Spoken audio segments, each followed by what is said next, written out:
और भावनात्मक कहानी है। पागल प्रेमी की कहानी। बहुत पहले की बात है। एक छोटे से गांव में एक युवक था जिसका नाम रवि था। वह एक साहसी और खुशमिजाज लड़का था, लेकिन उसकी जिंदगी में एक कमी थी। वह पूरी तरह से एक लड़की, नीरा, से प्यार करता था। नीरा गांव की सबसे सुंदर लड़की थी, लेकिन उसने कभी रवि के प्रेम को गंभीरता से नहीं लिया। वह अक्सर उसे नजरअंदाज करती थी और रवि की भावनाओं को कभी भी पूरी तरह से समझ नहीं पाई। रवि का प्रेम इतना गहरा था कि वह नीरा के बिना कुछ भी महसूस नहीं करता था। उसने नीरा को खुश करने के लिए हर संभव कोशिश की। वह उसके घर के पास हर रोज बैठता और उसकी एक मुस्कान के लिए घंटों इंतजार करता।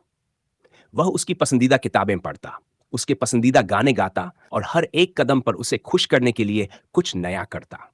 लेकिन नीरा ने कभी भी रवि के प्रेम को पूरी तरह से महसूस नहीं किया। समय बीता गया और रवि का प्रेम नीरा के लिए एक आदत बन गई, जबकि नीरा रवि को सिर्फ एक अच्छे दोस्त के रूप में देखती थी। रवि का दिल हर बार टूटता, लेकिन वह फिर भी अपनी उम्मीद नहीं छोड़ता था। उसकी ये उम्मीद और पागलपन इस हद तक बढ़ गई कि वह नीरा के बिना जीने की सोच भी नहीं सकता था। एक दिन नीरा ने रवि से कहा, तुम्हारी भावनाएं मेरी समझ से बाहर है रवि। तुम खुद को खो रहे हो। तुम्हारी पागलपन में प्रेम नहीं, बल्कि आत्मसंवेदनहीनता छिपी हुई है। ये शब्द रवि के दिल में जैसे छुरा बनकर घुसे। उसे यह महसूस हुआ कि वह अपनी असल पहचान खो चुका था।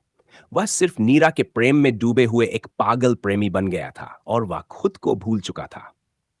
रवि ने उस दिन निर्णय लिया कि वह नीरा से दूर जाएगा और खुद को फिर से ढूंढेगा। उसने अपनी यात्रा शुरू की और समय के साथ उसने सीखा कि सच्चा प्रेम पहले खुद से होता है। उसने खुद को समझा और अपने जीवन को फिर से दिशा दी। वह जानने लगा कि प्रेम सिर्फ एक व्यक्ति से नहीं होता, बल्कि अपनी आत्मा से भी होता है। कई सालों बाद रवि ने नीरा को एक आखिरी बार देखा। वह अब खुश था, आत्मनिर्भर था और उसकी आंखों में एक नई चमक थी। उसने नीरा को देखा और मुस्कुराया। अब मुझे पता है कि सच्चा प्रेम क्या है। नीरा ने रवि के बदलाव को देखा और महसूस किया कि कभी-कभी एक पागल प्रेमी को ही सच्चे प्रेम का अर्थ समझने के लिए समय चाहिए होता है।